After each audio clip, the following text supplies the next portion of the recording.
Hello मेरे प्यारे दोस्तों, कैसे हैं आप सभी लोग। उम्मीद है आप सभी लोग अच्छे होंगे, स्वस्थ होंगे, कुशल होंगे।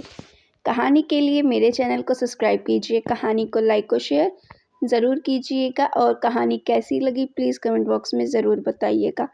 कहानी को लेकर कोई भी राय या सुझाव हो वो भी कमेंट बॉक्स में ज़रूर दीजिएगा।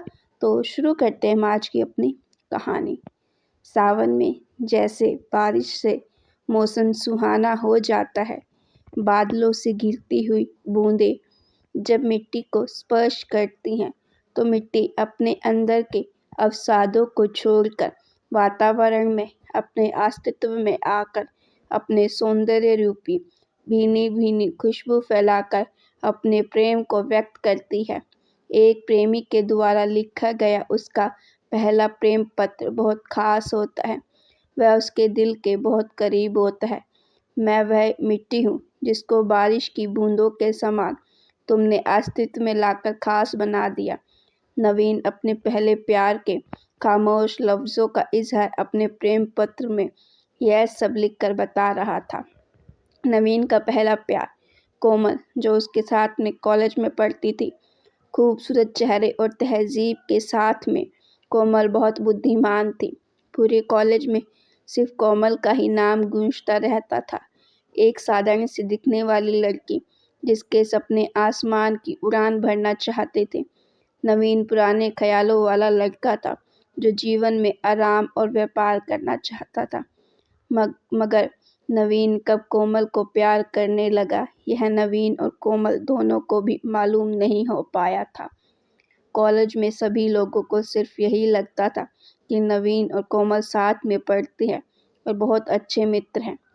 मगर उनका यह रिश्ता मित्रता के साथ में प्रेम के पावन रिश्ते में आकर अपने अस्तित्व को नया आयाम देने लगा था, जिससे सभी अनजान थे। कॉलेज के दिनों में दोनों ने बहुत बार अपने दिलों की बातें को एक दूसरे से कहने के बारे में कोशिश की, मगर समाज और अस्वीकृति के भय से दोनों चुप ही रहे। कॉलेज अब समाप्त हो चुका था और कोमल अपने सपनों के जीने के लिए उसके संग में आसमान की उड़ान भरने के लिए दूसरे शहर में चली जाती है।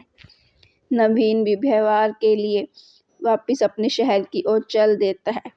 उनके दिल में जो एक दूसरे के लिए प्रेम के बीज अंकुरित हुए हैं, उन्हें अस्तित्व में बनाए रखने के लिए उन्होंने एक दूसरे को अपने पहला प्रेम पत्र लिखने का निश्चय किया और उनका पहला प्रेम पत्र अस्तित्व में आने लगा, जिसमें उन्होंने अपने दिलों की भावनाओं के खामोश लफ्ज़ों का इजहार किया।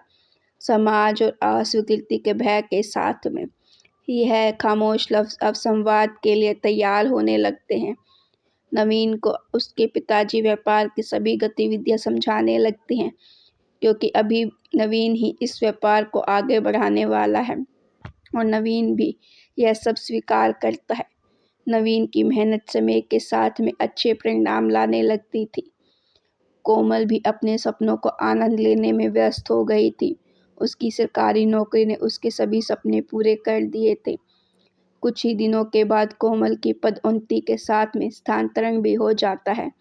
वह नवीन के शहर में कारखाना निरीक्षक के रूप में नियुक्त हो गई थी। इन सब के बीच में नवीन और कोमल के दिल में प्रेम के बीजों ने अंकुरित होना नहीं छोड़ा था।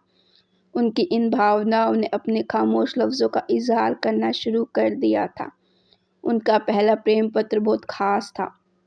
एक दिन कोमल को दफ्तर में एक पत्र प्राप्त होता है, जिसमें लिखा था कि एक कारखाने में नियमों के विरुद्ध कार्य हो रहा है।